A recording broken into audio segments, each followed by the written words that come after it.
네, 안녕하십니까. 일반 물리학 첫 번째 수업입니다. 이번 시간에는 물리학이란 무엇인가 라는 주제로 얘기를 해보도록 하겠습니다. 물리학은 과학의 한 분야입니다. 그래서 물리학이 무엇인지 알아보기 전에 먼저 과학이 무엇인지부터 좀 알아보겠습니다. 과학이라는 것은 영어로는 사이언스라고 하는 거고, 이 사이언스라는 말을 동양에서 번역한 말이죠. 이 사이언스라는 말 자체는 이 지식을 뜻하는 라틴어인 이 시엔티아에서 유래한 말입니다. 근데 이 말은 이 근대 과학이 성립하고 나서 쓰이기 시작했는데, 이 단순히 이제 지식이란 뜻이지만 지식 체계 자체를 뜻하는 것보다는, 그다음에 이 지식 체계를 어떤 방식으로 얻는가에 더 이 의미를 부여한 그런 용어라고 볼 수 있습니다. 그래서 이 지식을 쌓되, 그러니까 관찰이나 이 실험을 통해서 검증이 가능한 지식 체계를 쌓는 방식이 이제 과학이 되겠습니다. 그렇기 때문에 여기 보면 이 칼 세이건이라는, 저희 세대에는 유명한 분인데 여러분 세대에는 뭐 잘 모르는 분일 수도 있겠습니다. 이분이 이제 한 말 중에 이 과학이라고 하는 건 이 단순히 지식 체계라기보단 사고의 방식이다. 그러니까 그 사고가, 그러니까 검증 가능한 방법으로 이 지식을 얻거나 이 생각을 이해하는 그런 이제 방식을 더 중요시하는 게 과학이다라고 얘기를 하고 있습니다. 이 과학이라는 것이 그 기원을 좀 살펴보자면, 아마 한 이제 2000년 이상 전에 이 그리스의 자연 철학이 아마 원료라고 볼 수 있겠습니다. 그래서 이때 당시에 이제 그 인간에 대한 탐구를 이제 많이 했지만, 물론 인간에 대한 탐구는 아마 인간이 이제 그 문명이라는 걸 만든 이후로 많이 해왔겠죠. 근데 그걸 넘어서서 이 자연도 이제 탐구의 대상으로 삼아보자라고 했고, 그다음에 그 자연을 탐구하는데 관찰을 열심히 하고, 그 관찰을 바탕으로 이 추론을 이제 통해서 이 자연의 많은 이 지식을 이제 얻고자 했던 거죠. 근데 이런 전통이 이제 이어져 오다가 근대 과학이라는 것이 유럽에서 생겼는데, 이 근대 과학은 이 뉴턴이 뉴턴 역학이라는 걸 만들고, 그걸 통해서 행성의 운동은 물론 이 지상에서 일어나는 많은 물체 운동을 성공적으로 이렇게 설명할 수 있었던 게 계기가 됐죠. 그래서 이 자연을 우리가 체계적으로 이해할 수 있다라는 이제 확신을 얻었는데, 이때 그럼 그 전에 했던 그 그리스의 자연 철학하고 그 큰 차이점이 이 관찰이나 그 추론뿐만이 아니라 이제 이 실험을 통해서 확인하는 거와, 그 다음에 그 추론에 이제 수학이 들어가기 시작했다. 그래서 이런 것들이 이제 그 근대 과학의 이제 형태를 그 이전과 다르게 만들게 됩니다. 네, 그래서 과학이 무엇인지 구체적으로 살펴보려면 먼저 그 과학이 어떻게 분류되고 있나, 이런 걸 한번 살펴보는 게 좋을 것 같습니다. 그래서 가장 대표적인 분류는 이 대상을 기준으로 한 이 분류가 되겠습니다.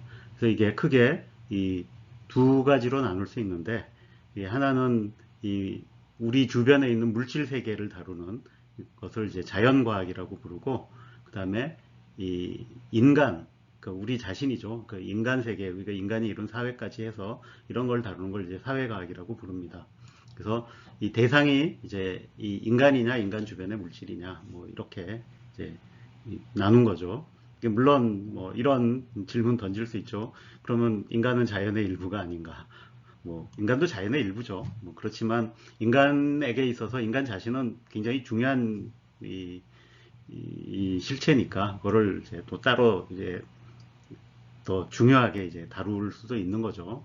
예, 그러니까 그런 의미에서 이렇게 나눠 놓은 겁니다. 그래서 이 자연과학에는 뭐 천문학, 물리학, 화학, 생물학, 뭐 지구과학, 우주과학 이런 것들이 있고, 그다음에 사회과학에는 뭐 사회학, 정치학, 경제학, 지리학, 인류학, 심리학 등등 이런 사회를 이제 연구하는데, 공통적으로 과학이라고 하는 건 앞에서 얘기했듯이 이 실험을 하고 검증을 하는 그런 체계가 갖춰져 있어야 된다.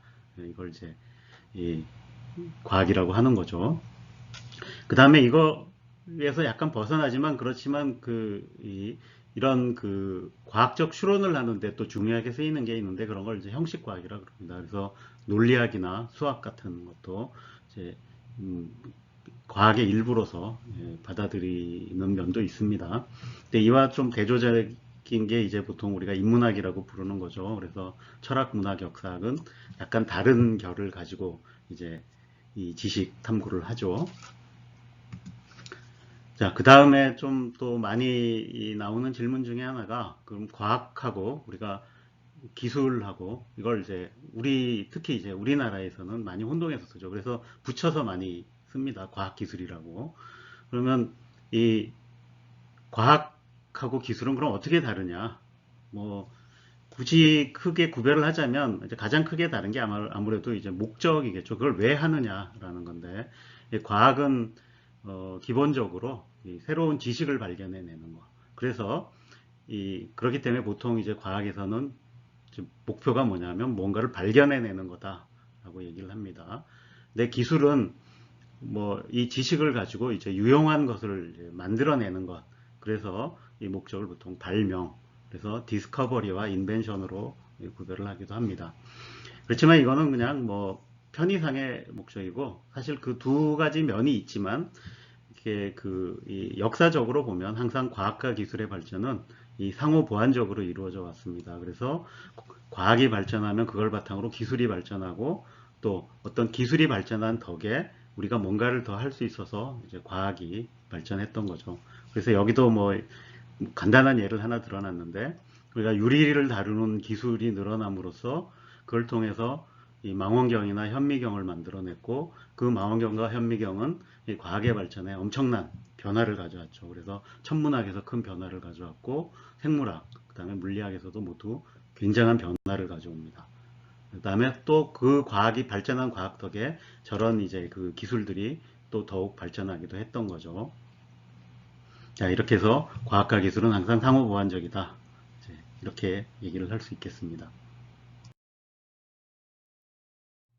자, 과학에 대해서 살펴봤으니까 이제 물리학이란 무엇인가라는 원래 질문으로 돌아가 보겠습니다. 그래서 물리학은 이제 영어로는 피직스죠. 그래서 이 물리라는 말은 역시 마찬가지로 이 피직스를 이 동양에서 번역한 말입니다. 네, 이 피직스라는 말은 이 자연을 뜻하는 고대 그리스 피직에서 이제 온 말이죠. 그래서 피직스라는 말 자체는 그럼 자연을 다 다루는 어떤 학문을 이제 얘기하는 게 되겠습니다. 네, 그 동양에서 번역한 물리라는 말을 저는 더 좋아하는데, 그 뜻이 좋죠. 그래서 물리하면 물질의 이치 또는 물질의 원리, 그래서 우리가 물질을 이제 탐구한다라는 것을 이제 명확하게 하는 거죠. 그래서 물리학이라는 걸 한마디로 하면 물질을 연구하는 자연과학의 한 분야, 이렇게 얘기할 수 있습니다. 근데 사실 따지고 보면 세상의 모든 게 다 물질이잖아요. 뭐 우리 살아있는 인간, 생물 다 물질이죠. 그러면 그런 것도 다 하는 거를 다 물리학이라고 이제 할 수 있을 텐데, 근데 다 이제 화학이 있고 생물학이 있고 다 약간 다르게 이제 다른 분야에서 다루고 있죠. 그래서 뭐 어떻게 보면 그러니까 물리학이라고 하는 게 모든 물질을 다루긴 하지만 이 다른 분야, 화학이나 이 생물학, 뭐 지구과학 이런 것들하고 비교해서 그럼 뭐가 다르냐라고 물어본다면, 그래도 이제 물리학은 그런 대상을 연구하는 것도 중요하지만, 그래서 그 물질의 다양한 물질들을 연구하는 것도 중요하지만, 그런 연구를 통해서 어떤 원리를 발견하는 것을 더 중시하는 경향이 있다. 그래서 법칙을 만들고 그 법칙으로 많은 걸 설명하려고 하는 그런 것을 더 강조하는 게 이제 물리학이다라고 이제 볼 수 있겠습니다. 네, 뭐 그런 거를 보여주는 이제 그림을 이제 여기 몇 개 해놨는데, 그래서 이 원리의 발견을 강조하다 보니까 약간은 좀 다른 분야의 과학을 하는 사람들에게 물리학자들은 좀 오만하게 비출 수도 있습니다. 네, 뭐 그런, 그래서 여기 보면 이 니콜라 이제 테슬라가 이 다른 사람들은 이제 그 신이라고 부를 때, 또 다른 사람들은 그걸 이제 물리법칙이라고 부른다. 그러니까 이게 물리법칙이라고 하는 것이 결국 이 자연을 돌아가는 원리 같은 걸 얘기해 주는 거다라는 뭐 얘기를 하고 있는 거고, 그다음에 여기서 약간 더 나가서 이제 어니스트 러더퍼드의 핵물리학의 아버지죠. 근데 이분은 그러니까 이 물리학은 이제 원리를 발견하는 거니까 그거는 이제 중요하고 그래서 뭐 물리학 이외에 다른 모든 그 과학은 우표 수집하는 거랑 다를 바 없다. 뭐 이런 어떻게 보면 굉장히 좀 오만한 얘기일 수도 있는데 이런 얘기를 했어요. 근데 이제 아이러니한 거는 이 어니스트 러더퍼드는 이제 핵물리학을 이제 했고 핵물리학의 아버지로 대접을 받지만 정작 노벨상은 노벨 화학상을 받았습니다. 자, 다음으로 물리학의 역사를 간단하게 살펴보겠습니다. 앞서 그 과학의 시작이 고대 그리스의 자연 철학이라고 했었죠. 그래서 이때부터 그러니까 이 관찰과 추론을 통해서 자연을 탐구하고 그걸 이제 기록으로 남기기 시작했던 거죠. 그래서 많은 분들이 있는데 여기 이제 대표적인 분으로 이제 탈레스, 그러니까 만물은 물로 되어 있다라고 주장했던 탈레스나 그다음에 굉장히 광범위한 이제 그 연구를 해서 이 많은 저작을 남긴 이제 아리스토텔레스 같은 분을 들 수 있고, 그러니까 이 분들의 업적이 굉장히 오랫동안 이제 그 서양을 예, 이 학문을 이제 지배를 했었죠. 그러다가 이 17세기에 오면서 이제 근대 과학이라는 게 만들어지게 됩니다. 그래서 이 근대 과학이 만들어지는데 이 가장 큰 계기가 됐던 게 결국 물리학이 등장한 거죠. 그래서 이 물리학의 등장은 이 물체 운동에 의해, 그러니까 그 전에 이제 단서가 됐던 건 행성의 운동을 이제 이해하는 과정에서 이 뉴턴이란 갈릴레오와 뉴턴이란 분들이 나와서 운동을 어떻게 설명할 거냐, 그러니까 이런 것들을 이 체계화한 끝에 이제 고전역학 체계라고 부르는 것들이 만들어지죠. 이걸 통해서 이 물체가 왜 움직이고 어떻게 움직이는가 이런 거를 이제 굉장히 이 성공적으로 해냄으로써 사람들이 이 자연을 연구하는 데 있어서 그 도약이 있었던 거죠. 그래서 뭔가 굉장히 잘할 수 있구나라는 것을 이제 봤던 거고, 그래서 그 위에 이제 다른 여타의 이 자연과, 그러니까 화학도 그렇고 생물학도 그렇고 같이 쭉 이제 올라가게 됩니다. 그다음에 물리학만 보면 또 큰 변화가 이제 그 19세기에 일어나는데, 이 19세기에는 이 전자기 현상에 이제 대한 본격적인 연구가 일어나는데, 그게 계기가 됐던 게 이제 볼타가 볼타 전지를 만들므로써 이 전류를 이제 흘릴 수 있게 되고, 그걸 통해 이 전기와 자기가 서로 연결되어 있다, 이런 걸 통해서 결국 이 맥스웰이 이 전자기 이제 방정식을 완성함으로써 전자기학이라는 게 성립하게 되죠. 그래서 우리가 주변에서 일어나는 물질의 많은 현상들은 다 전자기학을 통해서 설명하게 되니까, 이 전자기학이 성립하게 된 거는 우리가 물질을 많이 이제 이해하게 됐다는 게 되죠. 그 다음에 이게 이제 큰 19세기에 큰 업적이 됐고, 그 다음에 또 하나 19세기에 이제 나타난 것이 이 열 현상을 이제 이해하기 시작합니다. 근데 이게 이제 그 전 세기에 증기기관이 등장하고, 그 다음에 그 후에 한참 후에 또 내연기관도 등장을 하는데, 그러니까 이 과정에서 결국 이런 이 엔진, 그러니까 기관을 통해서 어떻게 열 에너지를 일로 바꾸고 이런 거를 체계적으로 이해하려다 보니까 열이라는 거에 대해서 더 잘 이해를 해야 됐고 해서 이런 것들이 결국 19세기 말 되면 연력학과, 그 다음에 그거를 이 미세하게, 그 마이크로스코픽하게 설명하는 이제 통계역학이라는 게 만들어지게 됩니다. 그 다음에 20세기로 넘어와서 이걸 20세기 이후의 과목을 이제 현대과학이라고 부르는데, 이 큰 변화들이 큰 게 두 개가 생겼죠. 하나는 이 상대성 이론이라는 게 나와서 우리가 그 전까지 가지고 있던 시공간에 대한 새로운 이해를 하게 되고, 그 다음에 양자역학이라는 게 등장해서 이 원자와 물질, 그러니까 물질이 원자로 되어 있고 그 원자는 어떻게 이해를 하고 그걸 통해 물질을 어떻게 설명하나, 그러니까 이런 것들이 이게 이제 성립하게 되었다는 것입니다. 그래서 이 큰 두 개의 그 변화를 바탕으로 이제 이 다양한 물질, 그다음에 그 물질 안에, 그러니까 원자 안에 있던 핵이라든지, 그다음에 그 핵의 반응으로 유지되는 별, 그러니까 이런 걸 이해하는 핵물리학이나 천체 물리학이 생겼고, 그다음에 이제 물성을 이제 이해하는 그 원자를 통해서 물성을 이해하는 이제 이 물성 물리학, 대표적으로 이제 응집 물질을 이해하는 응집 물질 물리학이라든지, 그다음에 뭐 거기서 나오는 빛을 이제 레이저 같은 걸 만들어내서 이걸 연구하는 광학이라든지 이런, 그 다음에 가장 크게 문명에 영향을 끼쳤던 게 이제 반도체라는 걸 찾아내서 이 지금의 이제 그 컴퓨터나 이 정보화 시대를 열었던 게 결국 반도체에서 출발한 거잖아요. 이런 반도체 물리학 등등을 이제 하게 된 거죠. 그래서 이 지금은 이제 21세기가 돼서 이제 앞으로는 뭐 어떤 게 더 일어날까 이거는 이제 해봐야겠죠. 어쨌든 이 정도로 이 간략하게 이제 물리학의 역사를 살펴봤습니다. 뭐 그래서 물리학에서 구체적으로 무엇을 배울 것인지를 살펴보는 방법은 앞에 그 과학하고 마찬가지로 과학에서도 분류를 해봤었죠. 여기서도 물리학을 한번 분류를 이제 해보는 게 좋겠습니다. 여기서도 뭐 분류를 하는 몇 가지 방법이 있는데 일단 여러분들이 이 대학교 물리학과에 와서 그 어떤 과목들을 배우나를 한번 살펴보면 물리학에 이제 어떤 것들이 있는가 이걸 이제 볼 수 있겠죠. 근데 대부분 이런 과목들은 기본적으로는 이 다루는 대상이 무언가를 가지고 이제 분류가 되어 있습니다. 그래서 뭐 보면 이제 이 첫 번째로 전공에 들어가면 배우는 게 고전역학이나 또는 유체역학인데 이거는 이 물체의 운동을 다루는 이렇게 되겠고 물리학에서 가장 오래된 분야가 되겠죠. 그 다음에 이 전자기학은 이제 전기와 자기현상, 물질이 가지고 있는 이 전자기 현상을 연구하는데 이게 이제 19세기에 완성이 됐다 그랬죠. 그 다음에 이제 20세기에 나온 양자역학, 이걸 통해서 원자를 이제 이해하고 그걸 통해서 또 물질을 이해하는 그런 분야가 되겠습니다.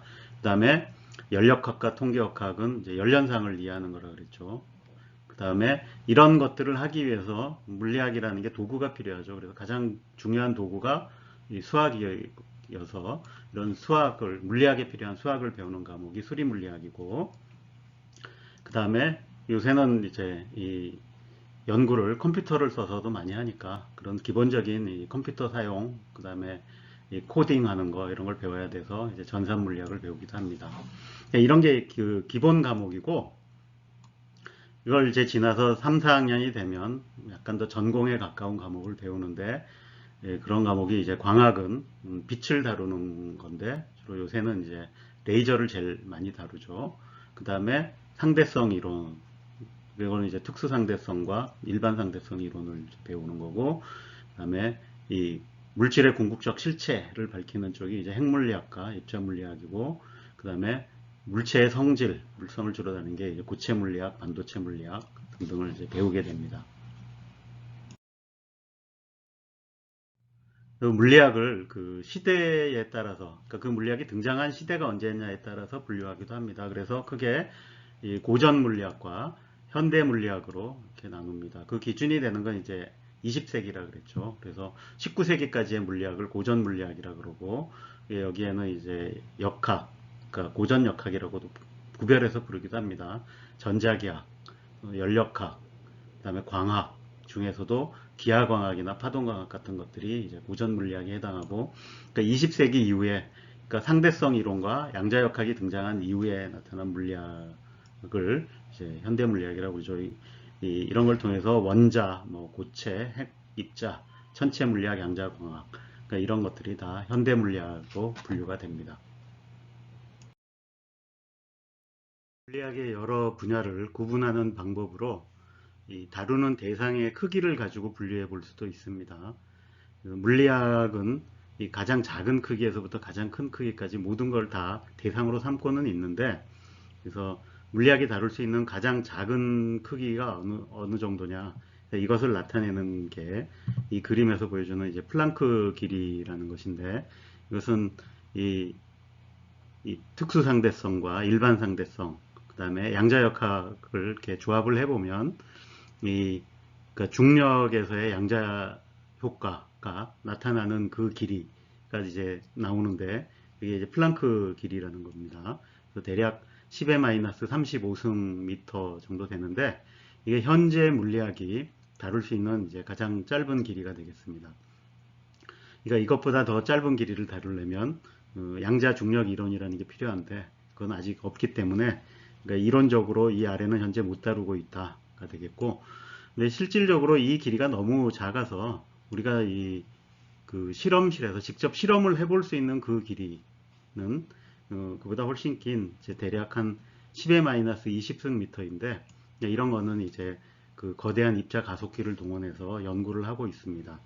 그 다음에 가장 큰 길이는 아마 우주의 전체 크기 정도 되겠죠. 그러니까 그것을 나타내는 길이가 이제 허블 길이라는 건데 현재 우주의 크기, 볼 수 있는 우주의 크기 정도가 됩니다. 그래서 사람의 크기를 이제 대략 1m로 잡았으니까, 그러니까 그걸 기준으로 이 작은 세계와 이제 큰 세계로 나눠볼 수 있겠죠.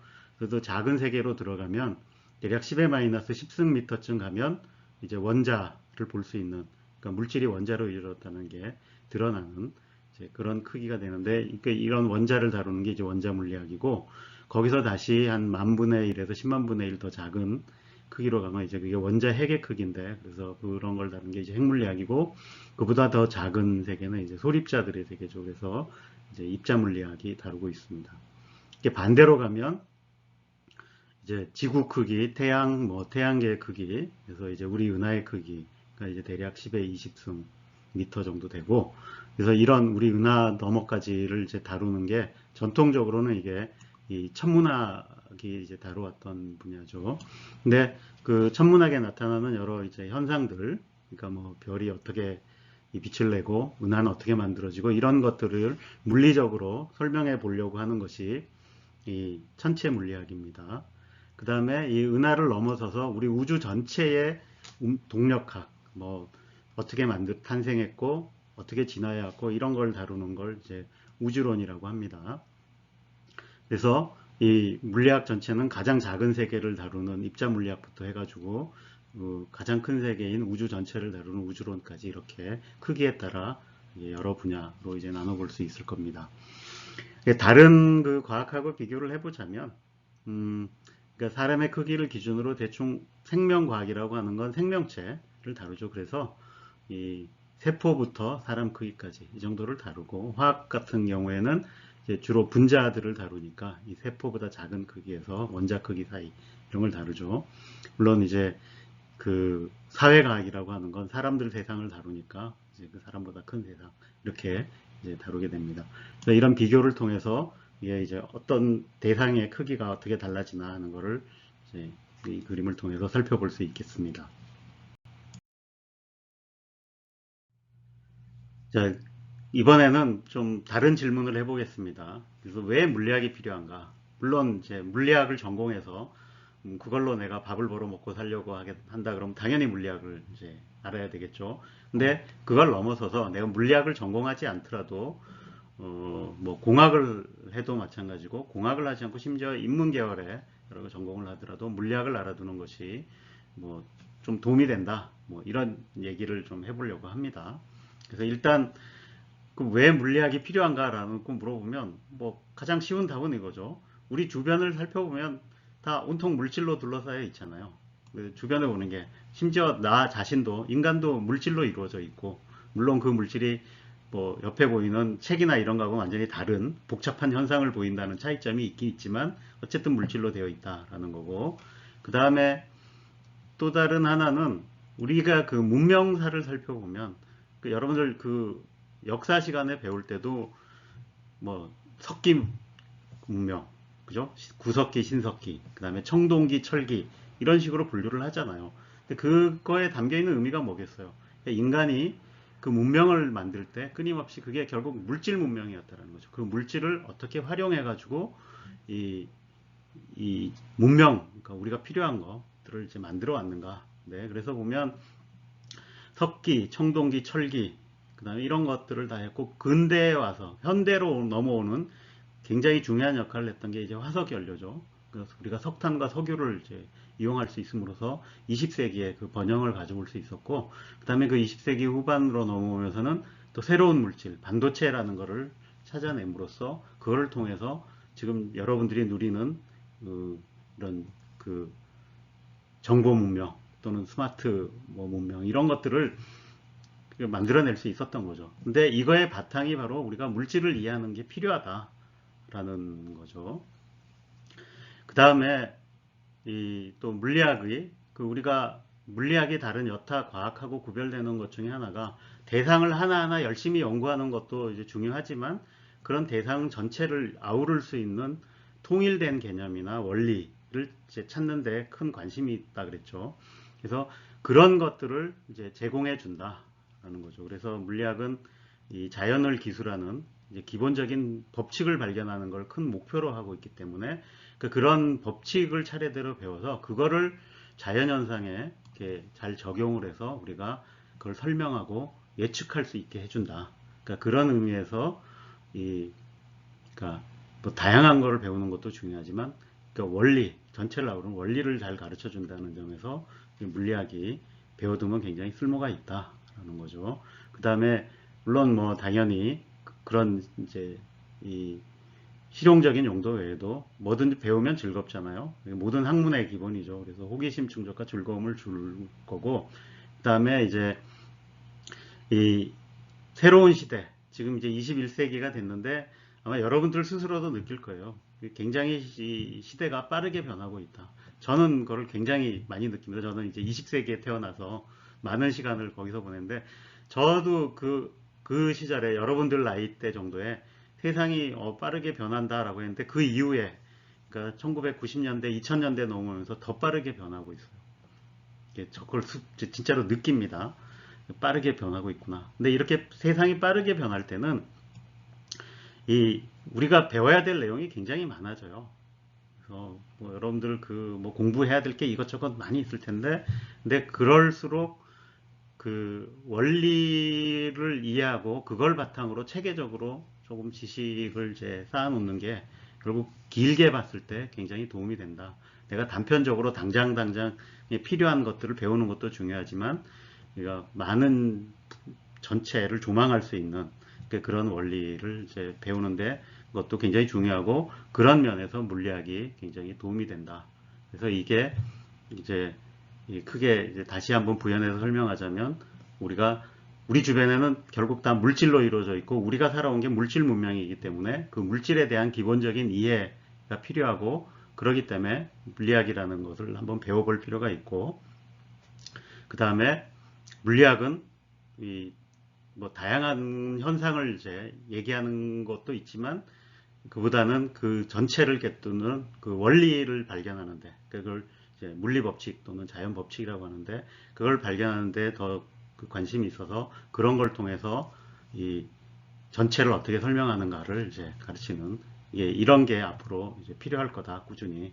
그래서 그런 의미에서 이제 물리학이 중요하다고 정리를 하도록 하겠습니다. 앞에서 물리학이 뭐 실용적으로도 배워두면 굉장히 이제 쓸모가 있다. 뭐 이런 얘기를 했지만, 근데 여러분들이 막상 배우는 과정에서 이것을 재미있게 배우려면 뭐 다른 모든 과학 분야가 마찬가지겠지만 호기심이 중요합니다. 여러분이 뭐 궁금한 게 있어야 그걸 파고들어서 배우려고 하겠죠. 그래서 여러분들이 이제 뭐 일반 물리학을 배우든 그다음에 교양 물리학을 배우든 이런 호기심을 잃지 않고 자기 주변에서 궁금한 걸 찾아내는 게 굉장히 중요하다. 그래서 그런 의미에서 여러분들이 생각해 볼 수 있는 일상 속의 질문들을 한번 이제 찾아봤어요. 그래서 여기 몇 개 이제 예시를 해놨는데 예를 들어서 하늘은 왜 파란가 이런 거 뭐 중고등학교 때 많이 나오는 거죠. 그래서 많은 학생들이 답은 알고 있을 거라고 생각해요. 근데 이거를 스스로 한번 생각해 본 적이 있는가 이게 중요하죠.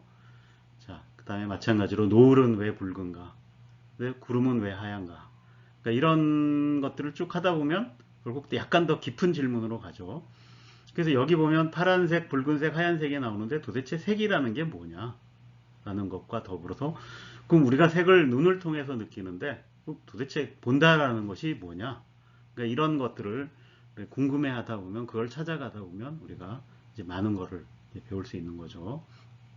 물론 여기서는 뭐 이거를 다 설명하려는 건 아니고 이런 질문들을 여러분들이 던져보고 그다음에 이 뭐 일반 물리학을 배우든 교양 물리학을 배우든 또는 나중에 전공을 하든 그러니까 이런 문제들을 궁극적으로는 어떻게 해결을 하고 있나 어떤 답을 내놓고 있나 이런 걸 살펴보는 게 좋겠다라는 겁니다.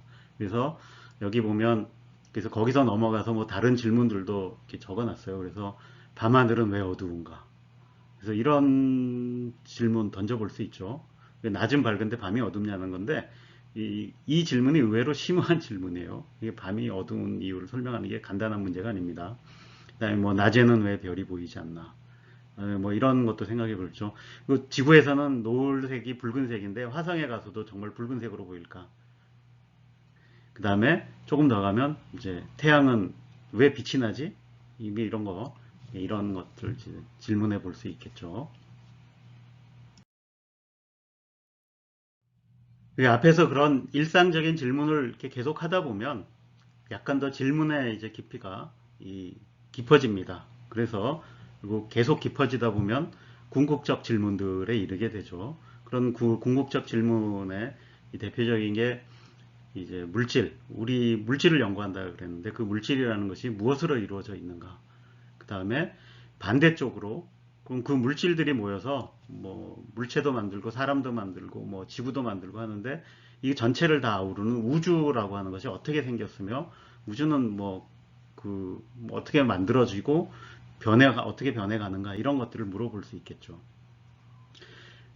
이런 걸 통합해서 결국 우리는 이제 이런 걸 물질을 탐구하지만 결국 우리 자신은 또 인간이잖아요.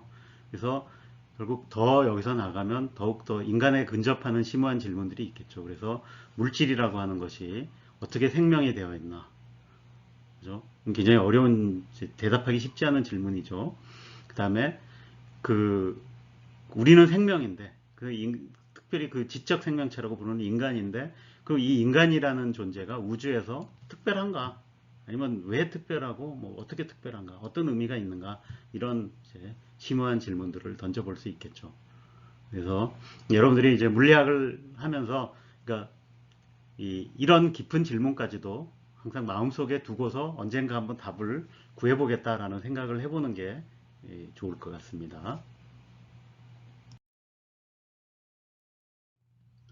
자, 이번에는 그 주제를 좀 바꿔서 과학과 문명이라는 얘기를 좀 해보겠습니다.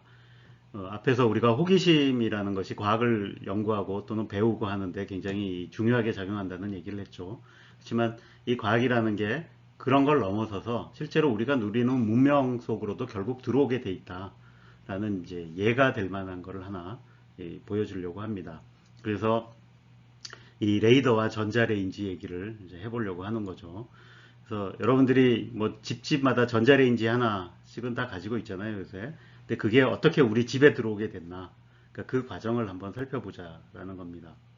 그래서 얘기의 시작은 19세기로 가죠. 그 19세기가 이 전자기학이라는 걸 완성했다 그랬잖아요. 그래서 맥스웰 방정식이라는 게 나옵니다. 근데 그 맥스웰 방정식을 만들고 나서 방정식을 잘 들여다 보니까 여기에는 그 전기장과 자기장이 진동을 하면서 공간을 퍼져나가는 이 전자기파라는 게 존재할 수 있다라는 것을 발견을 해요. 그래서 이런 게 있을 거다. 그리고 이 빛이 그 전자기파의 속력이 빛의 속력하고 딱 맞아 떨어지는 걸 발견해요. 그럼 당연히 빛도 전자기파이겠구나라는 예상을 하죠. 그래서 이런 게 있을 거다라고 예측을 했는데 그럼 빛 말고 다른 파장대에 그러니까 다른 영역의 전자기파가 실제로 존재하느냐. 그래서 사람들이 이걸 이제 발견을 하려고 이제 노력을 하게 되죠. 그래서 맥스웰 방정식이 나오고 나서 한 20년쯤 흐른 후에 이 헤르츠라는 분이 이 전파라는 게 이제 실제로 존재한다라는 것을 이 실험을 통해서 증명을 하게 됩니다. 그러니까 이 그림에는 이제 이 헤르츠가 사용했던 이제 실험 장치들이 있죠. 이렇게 전자기파가 실제로 존재한다. 그러니까 그 전파를 당장에 활용해 가지고 뭘 해보겠다라는 사람이 이제 나타나게 되죠.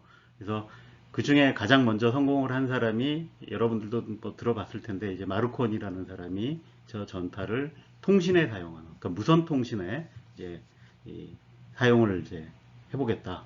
그래서 결국 그걸 가지고 나중에 사업을 해서 성공을 하게 되죠. 근데 그 20세기로 넘어와서 또 저런 거를 활용해서 이제 뭐 여러 가지를 하게 되죠. 라디오 방송국도 생기게 되고 등등 하는데 그 중에 한 활용이 이제 레이더라는 거죠. 여러분들 이 레이더 얘기는 이제 이 세계 1차 대전 뭐 근방으로 갑니다. 그럼 여러분들 그 세계 1차 대전 때 나타난 이 신무기가 몇 개 있었죠. 근데 그 신무기가 하나는 그 독가스, 그러니까 이제 그 화생방전이 시작됐다라는 게 있고, 그 다음에 또 육군 입장에서 보면 새로운 무기가 하나 나왔죠. 이게 전차라는 거죠. 탱크. 그 다음에 또 다른 새로운 무기가 하나 나왔는데 그게 바로 비행기였죠. 근데 이 사람들이 놀라운 게 이 비행기가 처음 이제 라이트 형제가 비행기를 띄운 게 1920세기 초 뭐 그랬는데 불과 한 10여 년이 흐른 후에 1차 대전이 일어나는데 그때 벌써 비행기가 무기로 등장을 합니다. 근데 여하튼 이렇게 이제 이 1차 대전 때 등장을 한 후에 1차 대전 끝나고 또 한 20년 흐른 후에 2차 대전이 이제 일어나죠. 근데 그 사이에 이제 뭐 30년대 말쯤 가면 그 아무래도 전쟁이 날 것 같은 그 기운이 돌잖아요. 그러면 이제 전쟁에 대비를 하게 됩니다. 각 나라가. 근데 그때 이미 그 나라들이 그럼 그 중에 걱정하는 게 뭐가 있었냐면 그 1차 대전에 나왔던 그 비행기가 이제는 완전히 더 발전을 해서 제대로 된 무기가 돼서 그러니까 이 뭐 그 전에는 못했던 이제 그 공습이라든지 뭐 이런 것들이 이제 일어나게 될 거라는 걸 예상을 하게 되죠. 그럼 대비를 해야겠죠. 그래서 그 대비하는 방안의 일환으로 제일 중요한 게 비행기가 워낙 빠르니까 미리 비행기가 온다라는 거를 이제 알아내야 되겠죠. 그래서 이 비행기가 온다라는 걸 미리 멀리 떨어져 있을 때 알아내는 시스템을 이제 개발을 해야 되겠다라고 나오죠. 그래서 근데 이거는 이 전파를 사용하면 할 수 있을 거다. 그래서 여기 보면 이제 전파를 쏴가지고 이 비행기에 반사돼서 돌아오는 거. 근데 이런 시스템을 그 전에 이 항구 같은 데서 큰 배가 들어오는 거를 이제 감지하고 하는데 이제 썼거든요. 근데 이게 필요한 이유가 비행기는 하늘에서 날아오는데 조금 높이거나 구름이 끼거나 뭐 이러면 눈으로 식별한다는 게 어렵잖아요. 그 다음에 눈으로 본 다음에 이미 늦었고 이미 도착한 다음에 보는 거니까. 그래서 미리미리 살펴보자는 의미로 이런 이제 체계를 만들게 되는데 이게 이제 레이더라고 나중에 불리게 되는 그런 시스템을 개발하는 거죠. 그래서 초창기에는 이게 이제 영국에서 이 독일의 그 비행기 공습을 이제 대비하고자 이 영국 그 동부 해안을 따라서 쭉 이런 것들을 일정한 간격으로 다 만듭니다. 이게 거대한 탑이죠. 이 높이가 한 100m쯤 된다 그러던데 이런 탑에서 전파를 쏴서 돌아오는 거를 잡아서 이제 비행기가 온다라는 걸 이제 알아내는 시스템이었던 거죠. 대략 100km에서 300km 정도 떨어져 있을 때 알아낼 수 있다고 그래요. 근데 이거의 가장 큰 문제는 너무 크다는 거죠. 그죠? 그래서 사실 저 레이더가 이 비행기 지상에서 비행기 공습을 대비하는 데도 중요하지만 저 레이더가 또 필요한 데가 어디냐면 배.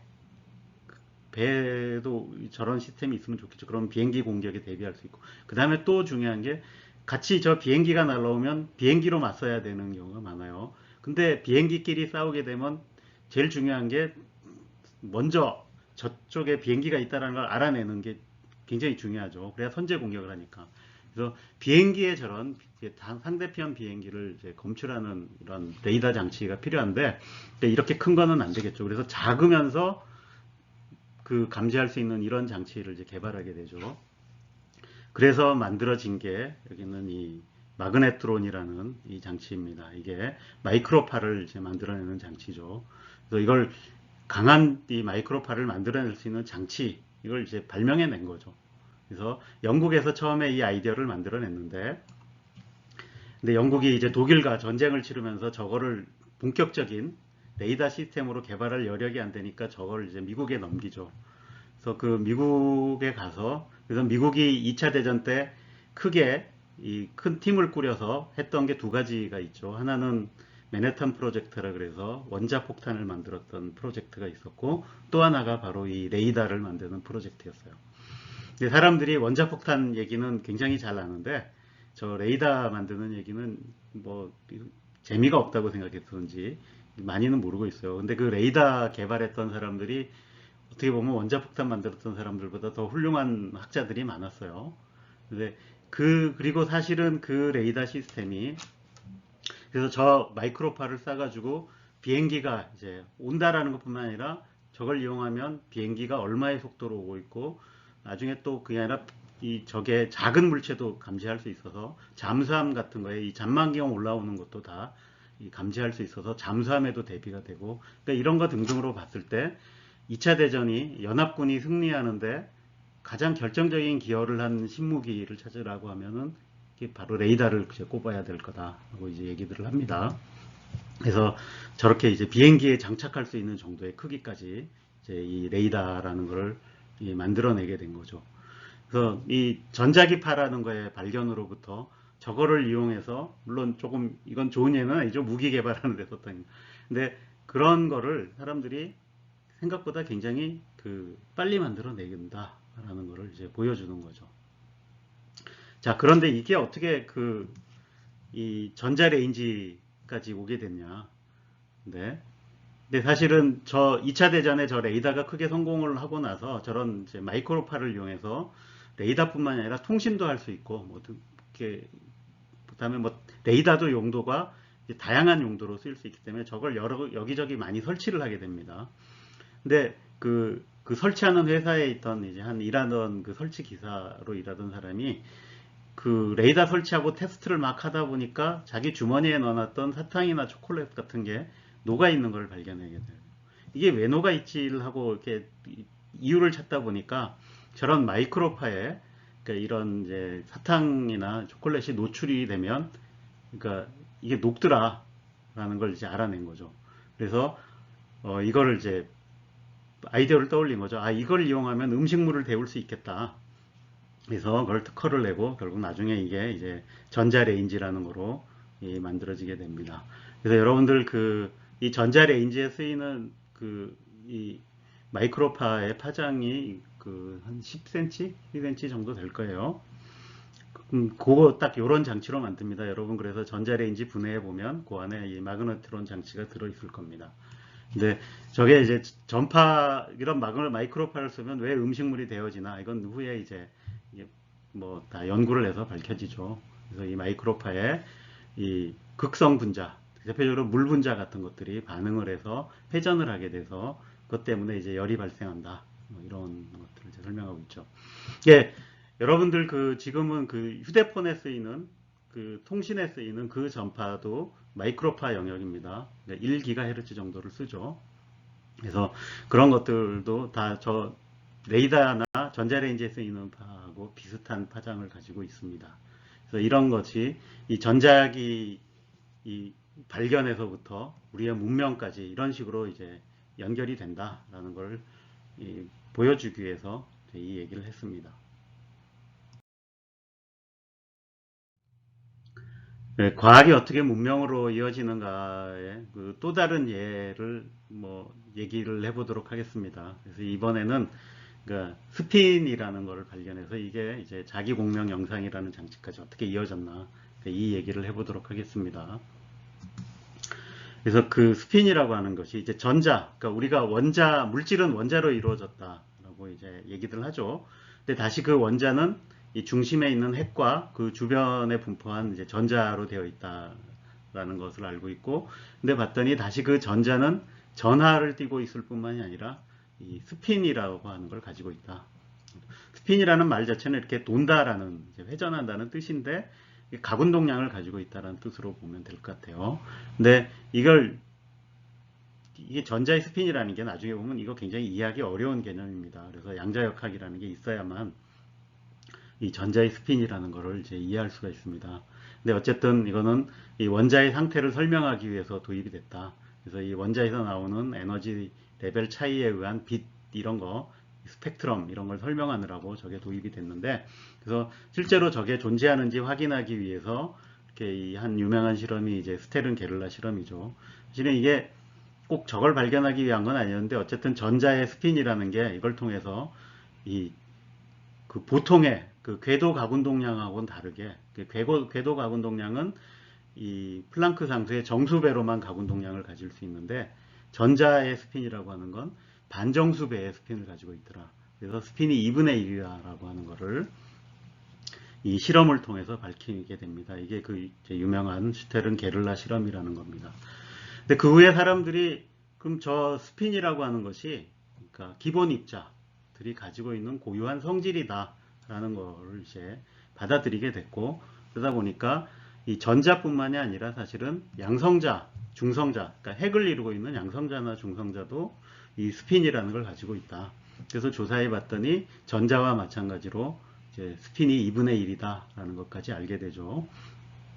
근데 그러면 그 핵이 저런 스핀을 가지고 있고 그 스핀에 의해서 가군 동량이 있고 그럼 그 가군 동량 때문에 어떤 일이 생기냐면 저게 자석이 됩니다. 그러니까 전하를 띠고 있는 회전을 하면 이게 자석이 되죠. 그래서 전자가 또 개개별로 다 자석이 됩니다.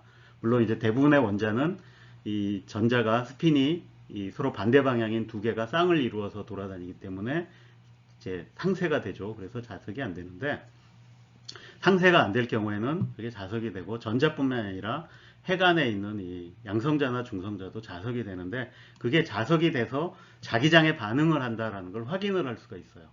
그래서 그 확인하는 방법으로 시도했던 게 이 핵자기 공명이라는 겁니다. 내가 이 자기장을 걸어준 다음에 그러면 이 자기장 때문에 이 스핀이 정렬을 하게 됩니다. 그러면 스핀이 두 가지 방향이 이제 스핀이 2분의 1이면 두 가지 방향이 있기 때문에 업, 다운 이렇게 정렬이 가능하고 그 둘 사이에 전이가 일어나면 이제 빛이 나오는 거죠. 근데 전자기파가 나와요.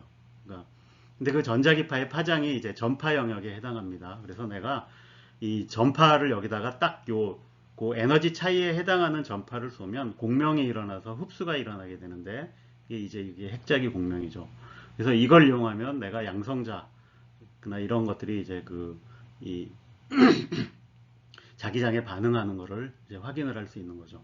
근데 이거를 저게 이제 물성을 연구하는데 굉장히 중요하게 쓰여서 지금은 이제 특히 유기화학을 하거나 이런 연구하는데 굉장히 많이 쓰입니다. 그렇게 될 수 있는 이유가 저게 이 원자 안에도 전자들이 다 자석이라 그랬잖아요. 그럼 저 핵이 어떻게 전자들에 둘러싸여 있느냐에 따라서 이 공명이 일어나는 진동수가 다 달라지게 되죠. 그래서 거꾸로 내가 밖에서 전파를 쏴서 공명이 일어나는 이 전자기파의 진동수들을 쭉 알아내면 그 주변에 그러니까 핵 주변에 전자들이 어떻게 배치하고 있다.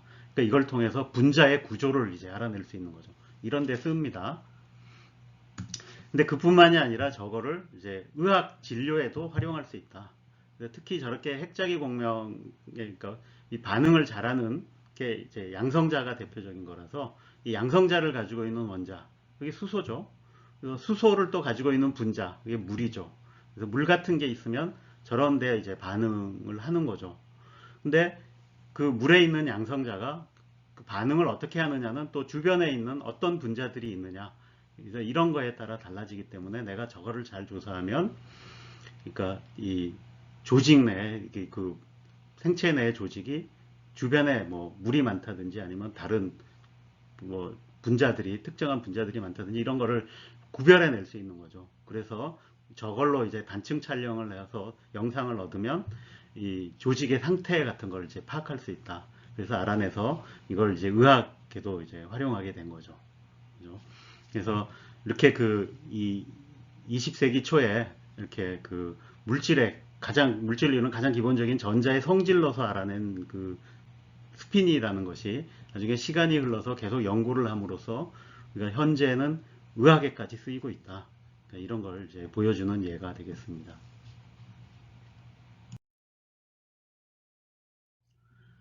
다음으로 제가 하고 싶은 얘기는 물리학은 어려운가라는 질문에 대한 답입니다.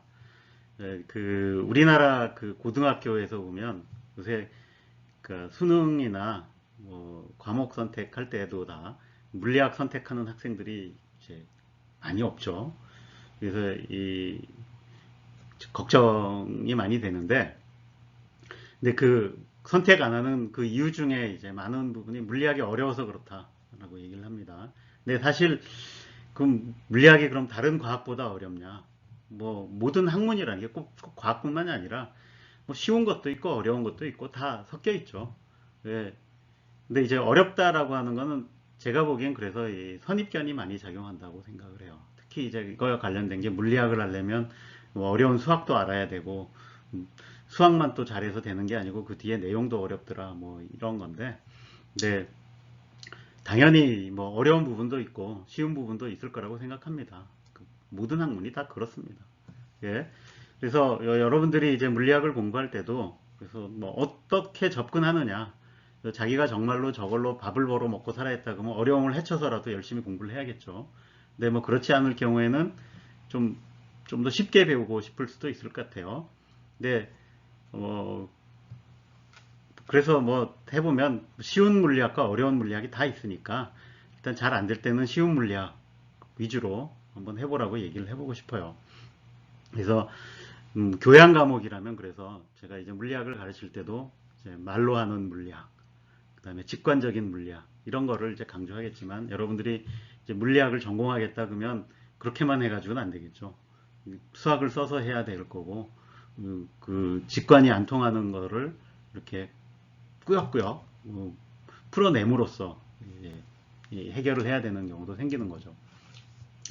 근데 이렇게 범위가 다양하다라는 걸 보여주기 위해서 자, 여러분들 예를 하나 들고 왔는데 그게 그 뉴턴의 제2 운동 법칙 이게 힘과 가속도의 법칙이라 그러죠. 여러분들이 이렇게 많이 외운 F는 ma 이렇게 외우는 거예요. 근데 말로 하면 어려운 내용 없습니다. 사실 이것도.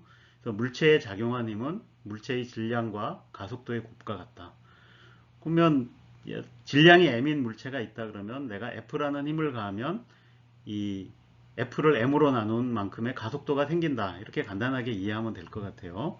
이제 그거를 활용해서 내가 어떤 현상들을 이제 살펴보는 거죠. 근데 이걸 말로 표현했는데 이 말을 수학으로 표현하면 이렇게 이제 미분 방정식으로 표현할 수 있습니다. 이렇게 수학으로 표시하는 순간에 이제 많은 학생들이 나는 수학 몰라요. 미분 몰라요. 미분도 모르겠는데 방정식으로 나오면 더욱더 싫어요. 이렇게 되는 거죠, 이제. 근데 그거는 뭐 이게 자기가 더 공부하고 싶으면 이제 극복을 해야 되겠죠. 이게 안 되면 말로만 해가지고 어떻게 이제 해결할 수 있나 이런 걸 해봐야죠. 자, 말하고 짧은 그 추론으로도 해결할 수 있는 거 그런 간단한 문제겠죠. 그런 간단한 문제 예로 이렇게 물체의 자유낙하를 꼽을 수 있습니다. 이렇게 중력이 작용하면 지구가 잡아당기는 이 지구 중심 방향으로 끌려가는데 뭐 여기 지구의 반지름에 비해서 요 높이 차이는 얼마 안 될 테니까 그래서 항상 일정한 가속도로 이렇게 떨어진다. 그걸 이제 중력 가속도라고 한다. 그러니까 이런 걸 통해서 주변에서 자유낙하하는 물체 대부분을 쉽게 이해할 수 있을 겁니다. 자, 그 똑같은 자유낙하 문제도 약간 더 어려워질 수 있어요. 이렇게 빗면에서 굴리는데 두 개의 동그란 걸 굴리는데 여기 이제 콜라캔이에요. 근데 콜라캔인데 하나는 얼려서 굴리고 하나는 안 얼린 채로 굴리면 두 개를 굴리면 어느 게 먼저 굴러 떨어지겠는가? 이렇게 하면 좀 더 생각을 해봐야 되겠죠. 그럼 문제가 조금 더 어려워지는 겁니다. 이거는 회전 운동까지 고려를 해야 되니까. 그죠? 근데 이것까지도 수학 안 쓰고 추론을 해서 우리가 어느 정도는 이제 이해를 할 수가 있습니다. 근데 진짜 본격적으로 어려운 문제의 예로 들어놓은 게 이 옆에 있는 이 담배 연기 올라가는 것 같은 겁니다. 여러분들 이 담배 연기 보시면 처음에 밑에서 올라갈 때는 일정하게 올라가네요. 여기는 그 우리가 조금의 수학 써가지고 이해할 수 있어요. 근데 어느 높이 이상 올라가면 담배 연기가 난리가 납니다. 이렇게 춤을 춰요. 그래서 이게 이제 이 터벌런스라고 부르는 현상인데 저런 거는 수학적으로도 이해하기 힘들어요. 그래서 이렇게 우리가 뉴턴 역학 가지고 다 다룰 수 있는 문제지만 굉장히 다양한 층위의 난이도가 존재한다. 이게 심지어 물리학자, 전문 물리학자에게도 어려운 문제가 있고 그렇다. 그 다음에 일반인들에게도 쉬운 문제가 있으니까 여러분들이 그러니까 저런 걸 이렇게 살펴서 이제 이해할 수 있는 걸 가지고 하면 되죠. 물리학은 원리를 중시하는 거라 그랬으니까 저 원리를 깨닫는 게 더 중요하다라는 걸 이제 말씀을 드리고 싶어요. 근데 가끔은 근본적으로 어려운 것도 있어요.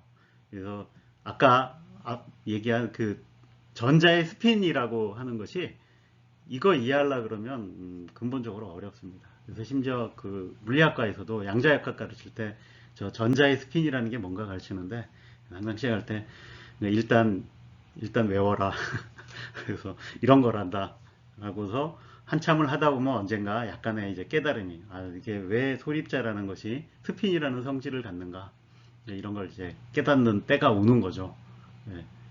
예, 뭐 이런 것도 있다라는 거 정도로 이제 얘기를 해두겠습니다.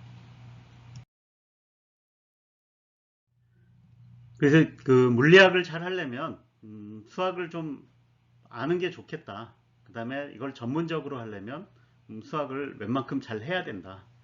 라는 이제 얘기를 이제 했고요.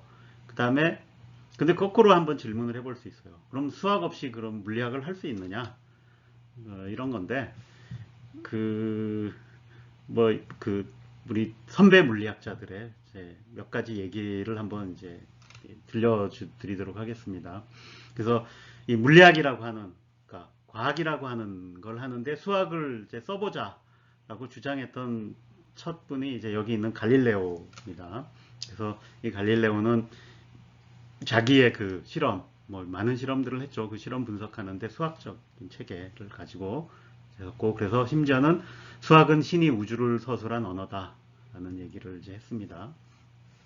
그다음에 이분은 이제 20세기에 이, 이 위그너라는 분인데 나중에 여러분들이 이제 양자역학, 그다음에 그래서 쓰이는 이제 군론 이런 거 할 때 많이 공헌을 하셨어요. 근데 이분이 이게 수학이라는 걸 써보니까 이게 굉장히 효율적이더라. 그러니까 특히 자연과학을 하는 데서 굉장히 효율적이더라라는 이런 얘기를 했고, 이제 20세기 물리학자 중에 이제 파인만이라는 분인데, 이 파인만이라는 분은 이런 이제 여기서 수학을 알지 못하는 사람들은 자연의 아름다움, 그 가장 심오한 아름다움에 대해 진정한 느낌을 갖기 어렵다. 자, 여러분이 자연에 대해서 배우고 자연을 음미하고자 한다면 자연이 말하는 데 쓰는 언어를 이해할 필요가 있다. 그래서 우리가 다른 사람과 소통을 하고 이해를 하려면 그 사람이 쓰는 언어를 이해해야 되는 거죠. 근데 자연이 쓰는 언어, 특히 이제 과학이 쓰는 언어, 물리학이 쓰는 언어가 결국 알고 봤더니 수학이더라라는 얘기를 하는 거죠. 그래서 수학을 알고 있으면 좀 더 깊이 있게 이해할 수 있다라는 거죠. 네. 근데 뭐 이거는 그냥 재미삼아 집어넣은 건데 이제 호킹이 이 짧은 시간의 역사 뭐 그 책에 이제 써놓은 건데 그 책을 쓸 때 이제 그 출판사 사장이 와가지고 수식 넣지 말라고 하면서 이제 얘기를 한 거죠. 그래서 저런 교양 과학 책에다가 수식을 이제 하나 넣을 때마다 판매량이 절반으로 떨어진다. 뭐 이런 얘기를 이제 했다 그럽니다.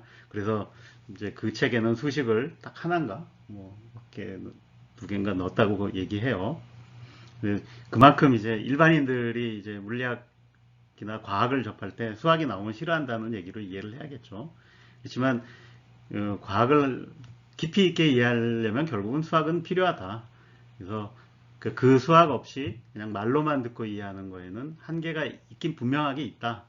라는 얘기를 이제 해주고 싶어요. 그래서 이 그림이 보여주는 건 뭐냐면 이 유명한 물리학자들 무덤들인데 그 무덤에 가면 이 물리학자들의 대표적인 업적을 적어놨는데 그게 다 그 사람들이 썼던 시기죠. 이거는 이제 볼츠만은 그 유명한 엔트로피 공식, 이건 슈레딩거는 이제 슈레딩거 방정식, 디렉은 디렉 방정식을 이렇게 적어놨다. 걸 이제 보여주고 있습니다. 자, 그래서 여러분들이 물리학을 이제 전공을 하고 싶다. 그렇게 하려면 수학이 그걸 반드시 배워둬야 될 것 같아요. 그래서 그 물리학을 배우는데 필요한 수학. 그래서 이걸 이제 좀 이제 나열을 해봤어요. 물론 이것 말고 자기가 더 관심 있어서 많은 걸 공부하면 좋겠지만 최소한 이거는 해야 된다. 이게 이제 여기 있는 순서대로 보시면 될 것 같아요. 당연히 이 미적분학 해야 되겠죠. 근데 뭐 이거는 수학에서 항상 기본으로 가르치는 거니까. 그 다음에 미적분학하고 그 미적분이 들어있는 방정식 푸는 거, 이걸 이제 미분 방정식 푸는 거 해야 될 겁니다. 자, 그 다음에 또 반드시 해야 되는 게 선형대수학입니다. 선형대수학은 이 벡터와 그 다음에 행렬을 다루는 이제 수학입니다. 근데 그 벡터라는 개념 자체도 원래 개념은 뭐 미분과 마찬가지로 다 물리학에서 나왔던 거고 이거를 나중에 수학으로 이제 체계화한 거죠. 그래서 물리학에서 다루는 많은 대상이 다 벡터고 그다음에 그 벡터들의 변환을 다루는 게 행렬이기 때문에 그러니까 이런 것들을 기본적으로 알아야 된다. 이걸 이제 수학에서 엄밀하게 다루는 게 바로 이제 선형대수학이니까 이런 걸 알아야 됩니다. 그 다음에 물리학에서 기본적으로 복소수를 많이 쓰기 때문에 복소 해석학도 알아두면 좋고 그 다음에 이제 그 물리학이 실험과학이라 그랬잖아요. 실험과학의 기본은 여러 번 측정을 하고 그다음에 샘플링을 해서 통계를 내고 하는 거예요. 그래서 통계학을 여러분들이 반드시 공부를 해두는 게 좋겠다. 근데 제가 이제 그 한국에서 이제 물리학과 교육 체계를 쭉 살펴본 것 중에 제일 이제 부족한 부분이 통계학 교육이 제대로 안 되고 있다라는 거거든요. 근데 이건 물리학뿐만이 아니라 사실은 어떤 과학을 하더라도 통계학은 기본적으로 가르쳐야 되는데 그 교육이 제대로 이루어지고 있지 않다라고 느끼고 있어요. 그래서 여러분들이 한번 스스로 판단해보고 기본적으로 수리통계학 또는 기초통계학 정도는 반드시 배워두는 게 좋겠다. 그래야만 우리가 실험을 통해서 어떻게 과학을 하는가라는 걸 이제 이해할 수 있다.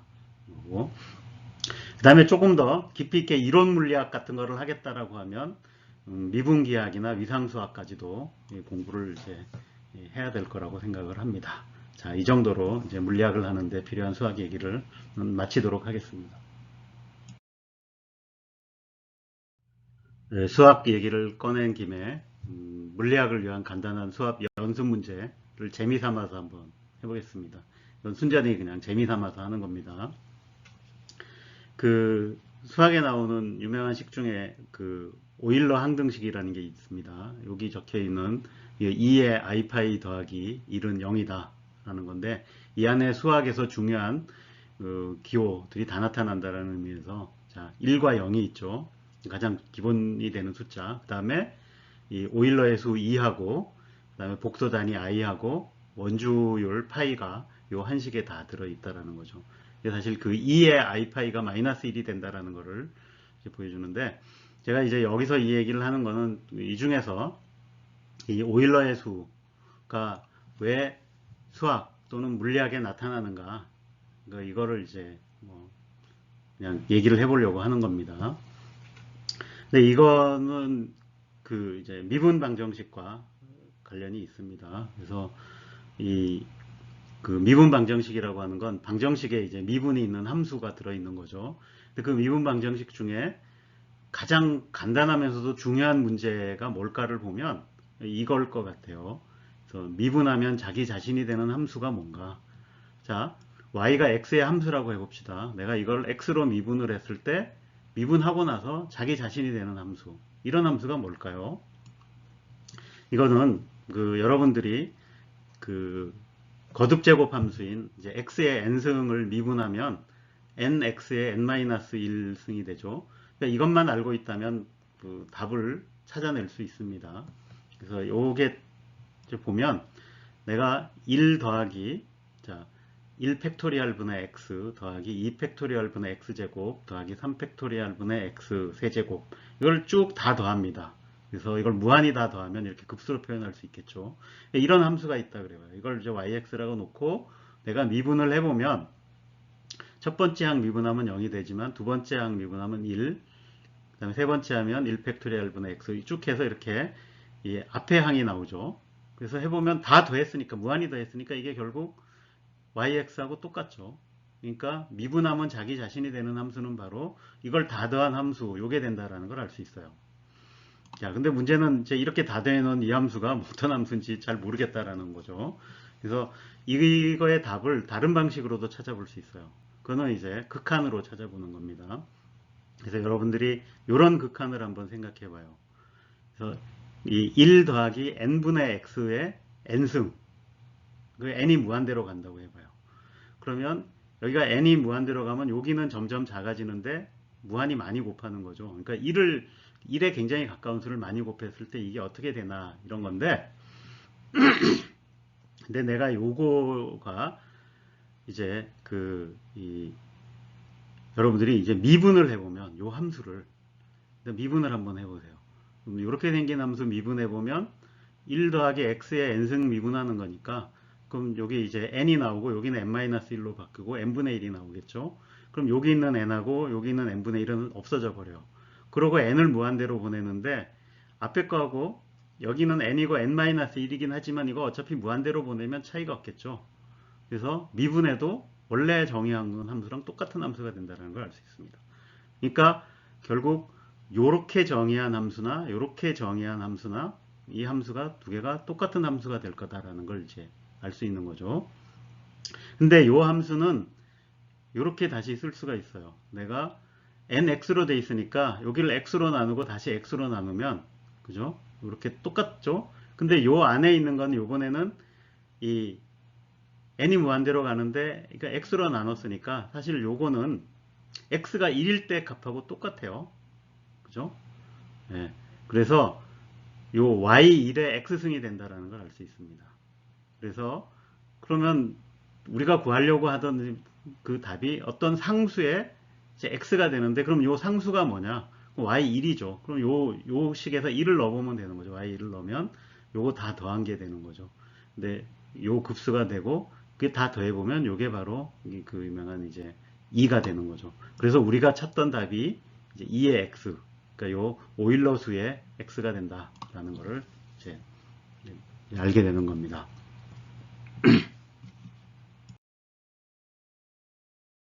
이번에는 여러분들이 미적분학 시간에 배울 텐데 그 테일러 급수라는 거에 대해서 배워봅시다. 이 테일러 급수라고 하는 건 그 앞에서 봤던 그 이제 yx 전개하는 거하고 굉장히 비슷한 구조를 가지고 있는데 내가 함수 fx라는 게 있으면 어떤 그 특정한 x값, x는 a에서 계산한 그 함수의 미분값들을 사용하여 이 함수를 무한급수로 이제 표현할 수 있습니다. 그래서 fx는 이렇게 a 근처에서 그 계산한 값, 그 다음에 x-a 앞에는 한번 미분한 거, 그 다음에 그 제곱 앞에는 두 번 미분하는 미분계수, 이런 식으로 쭉 다 더하면 이게 fx하고 같다라는 거를 이제 증명을 하게 될 겁니다. 자, 근데 이걸 일단 받아들여 봅시다. 이렇게 된다라는 걸. 그러면 이거를 이용하면 여러분들이 예를 들어서 1 더하기 x의 n승은 이렇게 전개를 해보면 이거 무한급수로 다 쓸 수 있다는 얘기죠. 그러면 1 더하기 nx의 2팩토리얼 분의 n-1 x제곱, 이런 식으로 쭉 계속 무한히 더하는 게 되죠. 근데 이런 식이 어디에 유용하냐면 그 함수의 근사값을 구할 때 굉장히 이제 유용하게 쓰일 수 있습니다. 그래서 예를 들어서 x가 굉장히 작다고 그래봐요. 그러니까 1보다 굉장히 작다.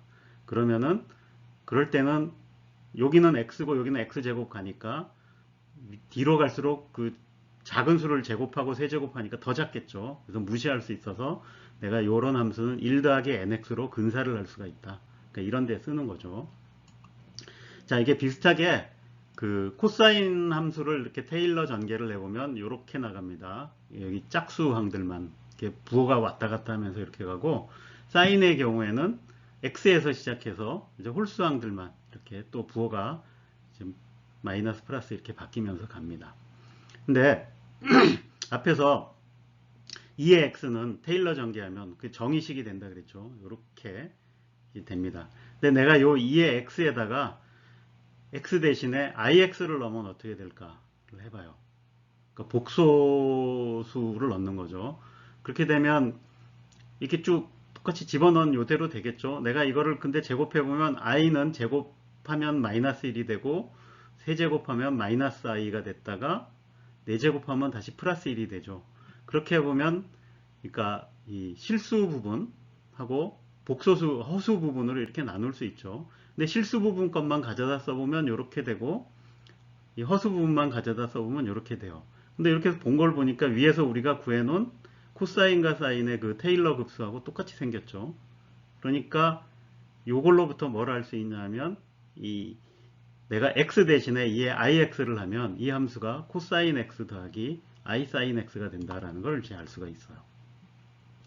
그래서 이게 그래서 내가 여기다가 파이를 집어넣으면 코사인 파이 더하기 i 사인 파이니까, 그죠? 그러면 여기가 이제 마이너스 1이다. 여긴 0이고. 그래서 마이너스 1이 된다라는 걸 알 수 있죠. 그래서 이게 이제 유명한 이제 오일러 공식이라는 겁니다. 그래서 뭐 그냥 이건 재미 삼아서 뭐 이제 한번 해봤어요. 여러분들이 이 오일러 공식을 알게 되면 그 다음에 이제 이런 것도 알 수 있죠. i의 i승은 얼마냐? 여러분들이 한번 찾아보시기 바랍니다. 물리학을 하려면 뭐 수학을 잘 아는 것이 좋다, 뭐 꼭 필요하다, 같이 또 뭐 얘기할 수 있겠습니다만, 그렇지만 좀 제가 강조해서 이제 말씀드리고 싶은 거는, 그렇지만 물리학은 수학은 아니다 라는 걸 이제 분명히 해둘 필요가 있을 것 같아요. 그래서 수학이 굉장히 훌륭한 도구고 반드시 필요한 도구이긴 하지만 물리학하고 수학은 이제 추구하는 게 조금 다르다라고 할 수 있습니다. 물리학은 물질을 연구하는 거죠. 근데 그 물질을 연구하다 보니까 수학이 필요하고 크게 도움이 된다라는 이런 얘기죠. 그래서 그러면 물리학이 수학하고 어떻게 다른가를 보여주는 거 뭐 좀 생각을 해봤는데 이게 뭐 얼마나 좋은 예일지는 모르겠지만 그래서 한번 이런 걸 생각을 해봤어요. 그래서 이 삼각형의 내각의 합은 180도인가?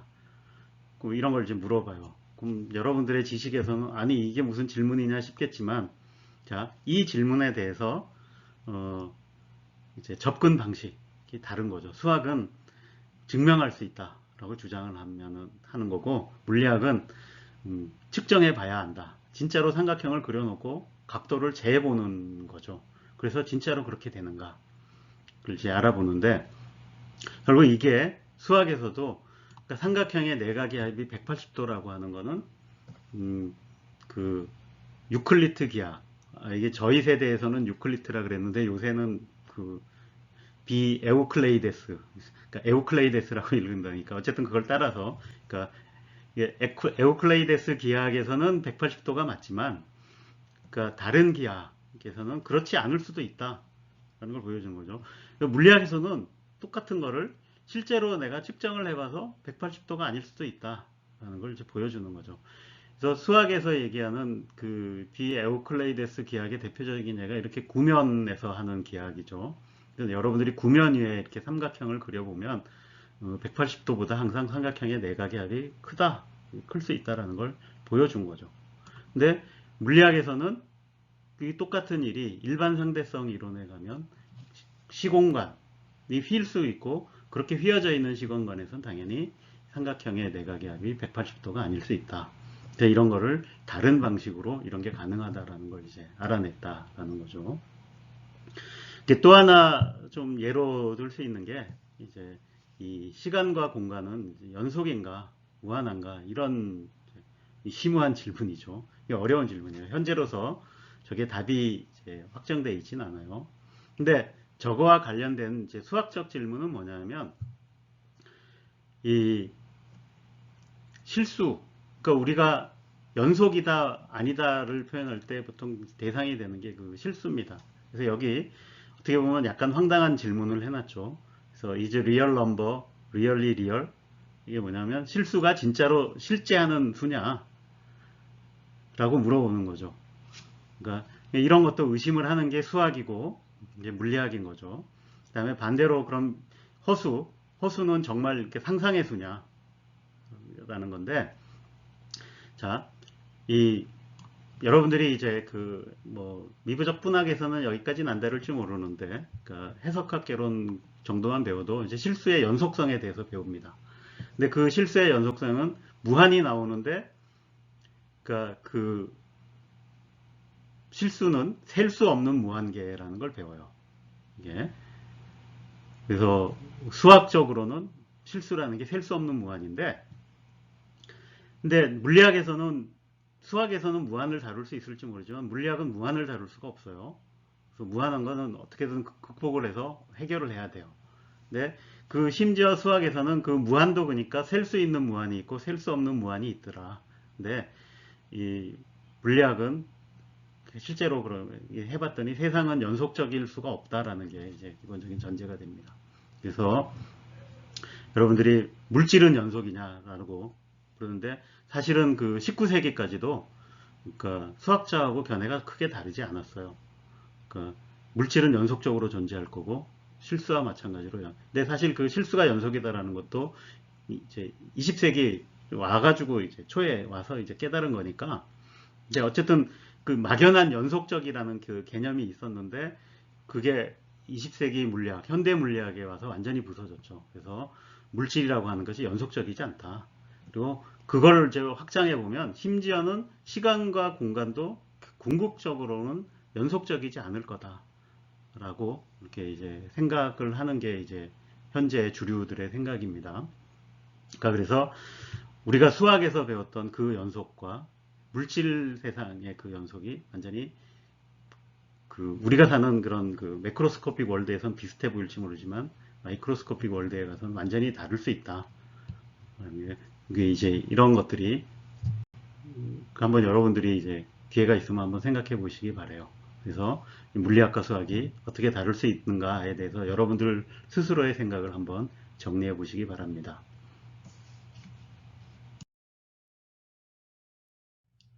자, 이것으로 첫 번째 수업을 마치겠습니다.